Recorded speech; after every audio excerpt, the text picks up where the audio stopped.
Avec la flambée des prix de l'immobilier, tiens, est-ce qu'il n'est pas trop tard pour acheter des SCPI, de la pierre papier investir dans l'immobilier commercial et d'entreprise? Quelles sont les précautions à prendre avant de se lancer dans l'aventure? On en parle avec Laurent Sayat. Bonjour Laurent. Bonjour David. Journaliste au magazine Le Revenu. Pas de côté, pas tant que ça. La pierre papier, ce ne sont pas seulement les SCPI. Hein. Non, c'est vrai. Alors d'ailleurs, si je viens vous en parler, c'est parce qu'on a constaté au premier semestre de cette année que les souscriptions nettes sur les SCPI, donc les sociétés civiles de placement immobilier, étaient de 4,3 milliards pour le seul premier semestre. Ouais.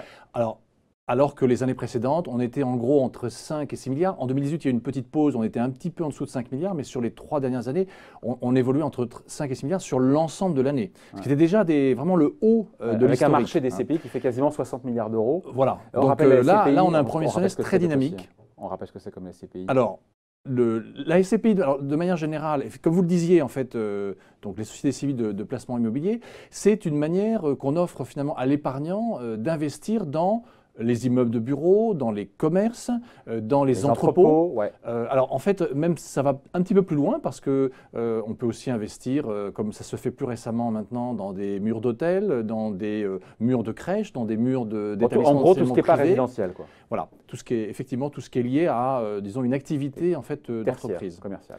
Alors pourquoi ce regain d'intérêt? Est-ce que finalement c'est pas dangereux? Est-ce qu'il est encore temps d'y aller? Alors, de manière générale, quand on regarde donc cette immobilier entreprise, on voit bien, bon, par rapport, contrairement au logement, au résidentiel, effectivement, qui est accessible à tous les particuliers, là, a priori, c'est plutôt une affaire entre professionnels. Hein. Il y a des entreprises qui ont besoin de locaux, et puis il y a des bailleurs, des propriétaires d'immeubles qui leur louent. Alors, premier cas de figure, bien sûr, pour un particulier, il est assez rare, mais ce serait, pour ça, il faut être très riche, gagner beaucoup d'argent. Quelqu'un comme vous, par exemple, pourrait acheter un immeuble de bureau. On voit tous les immeubles acheter un immeuble de bureau, un centre commercial et avoir des locataires. Bon, voilà. Ça existe, mais enfin, c'est relativement rare. Voilà. Et si on pense au plus grand nombre, on va avoir, on va dire, 2 axes majeurs. Le premier étant quand même dans l'univers de la bourse. Hein, on achète des actions de sociétés foncières cotées. Les Clépierre, les Unibail-Rodamco. Unibail, Clépierre et Gecina, etc. Alors là, simplement, on est effectivement dans la bourse, donc ça va, ça vient. C'est-à-dire les cours peuvent monter hein, avec des variations très différentes. Si on prend les 5 dernières années, Unibail a perdu 35% et Gecina en a gagné plus de 40%. Voilà, donc il faut aussi bien choisir, savoir pourquoi, dans quoi elles investissent. Elles distribuent leurs résultats aussi. Petit bémol, on ne peut plus les mettre dans le PEA. Bon. En tout cas, là, on est dans l'univers boursier, dans l'univers des cotations. Quand on n'est pas dans l'univers boursier, mais avoir de l'immobilier commercial et des loyers qui tombent, là, pour le coup, il y a ce qu'on appelle la pierre papier. Et donc, on achète des parts d'un truc où on est finalement… Si on va dans le non-coté, donc les SCPI, là, on va acheter des parts de quelque chose qui est mutualisé, où donc on a un gérant, une société de gestion, qui achète des immeubles et qui les loue à des locataires et qui redistribue les loyers aux détenteurs de ces parts. On touche les loyers. En gros, pourquoi c'est intéressant? Parce que même si ce rendement a baissé, le dernier connu, donc sur l'année dernière, il est quand même de 4,35% en moyenne. Ça veut dire qu'il y en a qui font beaucoup mieux. Et donc, par les temps qui courent, avec la maigreur des rendements obligataires et du rendement en général, par les dividendes des actions, c'est effectivement une promesse attirante au moins au départ. Alors, c'est effectivement… L'autre avantage, c'est que c'est facilement accessible, on va dire, au moins au premier abord, puisque là, on achète des parts qui sont en général à partir de quelques centaines d'euros. Hein, c'est pas comme acheter un immeuble ou acheter un appartement, où là, ce sont quand même des budgets très différents. Quand on achète des parts, en fait, on a des parts donc d'un gros gâteau, on a une petite part, et on est quoi d'ailleurs? À ce titre, on est quoi? On est un actionneur, enfin un détenteur de parts d'un véhicule collectif. Voilà, dans lequel il y a des immeubles, enfin des placements collectifs dedans. Et dedans, vous avez, selon les profils, des immeubles de bureaux, des centres commerciaux, des entrepôts. Et qui versent donc des loyers. Voilà, avec des locataires qui versent des loyers. Voilà. Alors, c'est vrai que ces loyers, en plus, ils peuvent être mensuels, trimestriels, semestriels, voire annuels, selon les profils de c'est SCPI. tout bénef, non? Mais c'est de l'immobilier, c'est 4-5% par an. Tout ça a l'air intéressant en apparence. On y va. Bon. Alors, il y a quand même des inconvénients. L'inconvénient, d'abord, c'est qu'on est dans l'univers de l'immobilier. Donc, au début, il faut, si j'ose dire, les droits de souscription sont élevés. On est dans le registre de l'immobilier, donc il faut compter quand même environ un 10% de droits de souscription, parce que comme quand vous achetez de l'immobilier, qui sont liés aux droits d'enregistrement, qui sont liés à des frais classiques de souscription, d'enregistrement et d'achat immobilier, donc on vous les répercute, et puis des frais annexes, et donc déjà vous avez 10% de votre épargne qui va être ponctionnée pour cet achat. Donc, ça veut dire qu'on ne peut pas faire ce genre d'investissement dans le court terme. Hein. C'est forcément des investissements de très long terme. Quand on achète de l'immobilier, qu'on paye 7% de droits d'enregistrement. Voilà, mais donc c'est comparable. Hein. Le coût initial est comparable. Donc, ça ne peut pas être sur une petite période. Il faut un minimum d'un certain nombre d'années devant pour rentabiliser ça. Voilà. Alors, ensuite, on voit bien qu'on n'est pas dans il y a un problème de liquidité. C'est-à-dire qu'on n'est pas tout à fait dans la liquidité de celle des actions cotées ou même d'un immeuble ou d'un bien immobilier que vous détenez en direct et que vous allez remettre sur le marché, puisque là, c'est mutualisé. Donc, il y a effectivement un grand nombre de... Donc, si on veut revendre sa part, c'est compliqué. Alors là, donc, en tout cas, si c'est ce qu'on appelle, sans rentrer dans les détails techniques, mais une SCPI à capital fixe, il n'y a pas vraiment de marché secondaire. Donc là, effectivement, il vaut mieux le garder pour très longtemps. Il y a quand même un cas de figure, ce qui sont les SCPI à capital variable, où là, vous avez, en fonction de l'offre et de la demande, des entrées et des sorties possibles. Donc là, vous n'avez pas la même contrainte de très longue durée. Il faut attendre que quelqu'un veuille acheter mes parts pour que je puisse Voilà, il faut sortir. bien sûr qu'il y ait quelqu'un en face. Hein, voilà. Mais disons que sur ce type de SCPI, ça peut être possible. Alors, on parlait du rendement. Effectivement, les épargnants, en fait, ils souscrivent essentiellement pour cette raison. On leur promet, ils voient des rendements, ils ne peuvent pas trouver aussi bien ailleurs, et donc ils y vont. Alors, ils oublient parfois certains des inconvénients qu'on vient de citer. Néanmoins, ce rendement, il existe. Alors, il existe, mais enfin, il est très fortement taxé. Voilà, ce que souvent on oublie, c'est qu'après, il y a le mode de détention. Il est taxé à l'impôt sur le revenu. Voilà, donc si vous l'avez sur un compte titre, vous l'achetez en direct, vous l'avez sur un compte titre, vous retrouvez toute la taxation, la fiscalité classique donc sur les revenus fonciers, hein, puisque c'est assimilé à des revenus fonciers. Donc barème de l'impôt sur le revenu. Barème progressif de l'impôt. Si c'est quelqu'un comme vous, c'est 45%. Donc quelqu'un comme vous, ça va être 60 si on prend les prélèvements sociaux. Plus 17% avec prélèvements sociaux, il est taxé la à 60. Hein. Voilà, donc alors, ça diminue un petit peu l'attrait. Aucun intérêt, pardon, mais on se dit les choses, aucun intérêt. Alors voilà, sauf si vous êtes faiblement, sauf si vous êtes retraité, faiblement imposé. Hein. Si vous êtes imposé à 14% ou à 0, là, effectivement, ça peut être intéressant. Fortement payer les prélèvements sociaux. SCPI, on oublie. Alors, il y a un autre mode de détention qui est l'assurance vie.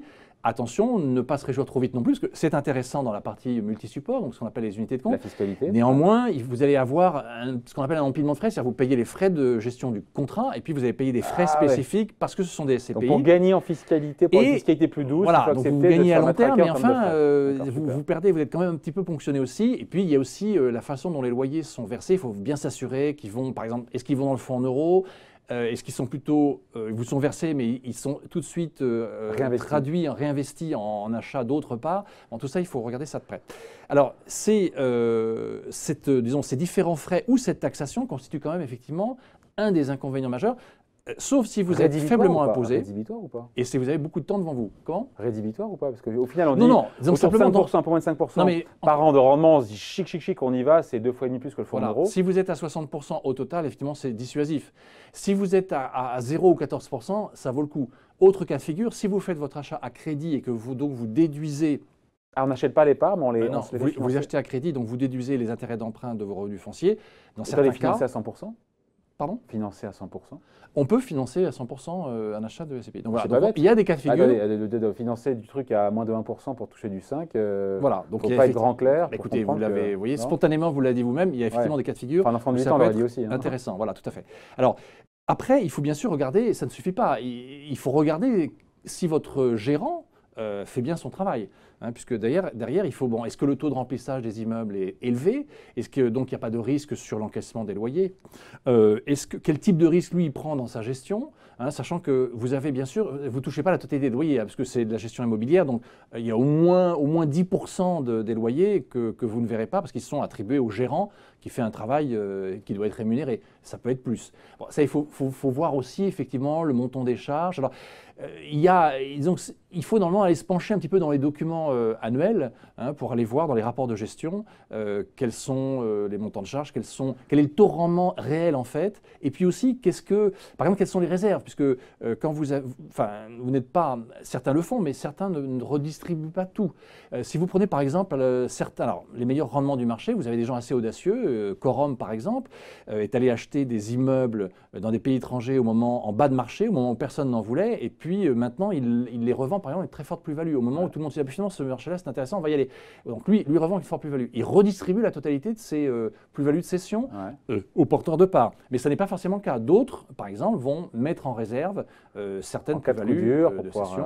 Et de manière générale, on dit que dans l'univers des SCPI, c'est plutôt un univers où les gérants n'ont pas tendance, ils gardent leur parc très très longtemps, ils ne font pas beaucoup de cession, et donc ils ratent des opportunités, soit à l'achat, soit à la vente, ou alors peut-être ils arrivent trop tard. Donc voilà, ça, ce sont des critères qu'il faut savoir regarder. On se dit quoi alors parce qu'on dit que le prix immobilier commercial, de l'immobilier tout court, est à un niveau stratosphérique. C'est le cas aussi de l'immobilier commercial? Alors, le marché des bureaux et du commercial est un petit peu différent, même s'il a bien remonté.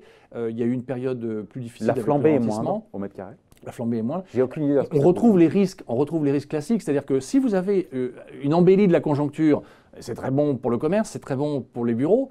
Si bien sûr vous avez un début de récession, vous pouvez avoir des locataires qui ne payent plus ou qui vont quitter les locaux, des commerces qui ferment, etc. Alors bien sûr, on reste dans la contrainte économique. C'est pour ça que certains proposent aussi des SCPI spécialisés où ils vont aller sur... Enfin, ils essayent d'échapper au cycle économique avec des murs de crèches, des murs d'écoles de commerce privées, des murs de maisons de retraite ou des murs de cliniques. Parce que vous voyez bien que là, ça dépend moins du cycle économique et que le locataire, il va quand même continuer à payer. Donc, c'est effectivement à la fois risqué, il faut un certain nombre de mises en garde. Les rendements sont effectivement intéressants à condition de ne pas rechercher effectivement la revente et de le faire dans une perspective de rendement locatif sur très long terme et en ayant vérifié dans quel cadre fiscal on se met à titre individuel. Voilà, enquête signée Laurent Saillard, retrouvée cette semaine dans Le Revenu. Et on va voir la couverture. Qu'est-ce qu'il y a d'autre à part cette enquête? On parle voilà, de nos valeurs favorites à mettre dans le PEA et aussi des fonciers à côté. Donc oui, il est encore temps d'investir dans les SCPI, c'est la question du posez. En tout cas, la réponse, c'est que oui, il est encore temps, mais il faut être plus prudent qu'avant, puisque la particularité des SCPI, c'est qu'elles doivent investir tout de suite, elles doivent investir dans l'immobilier ce qu'elles recueillent. Et donc, on voit bien qu'il y a toujours un risque de surcapacité à un moment ou à un autre qui peut arriver. Hein. On ne peut pas faire comme en Chine et construire des bureaux et des commerces en espérant qu'effectivement, ils vont être utilisés. Voilà. Il y a cette limite-là, il y a la limite de saturation du marché ou de certains quartiers. Et donc, 10 valeurs achetées pour votre PEA, on ne va pas tout dévoiler. C'est à retrouver cette semaine dans le magazine Le Revenu. Merci Laurent. Merci David.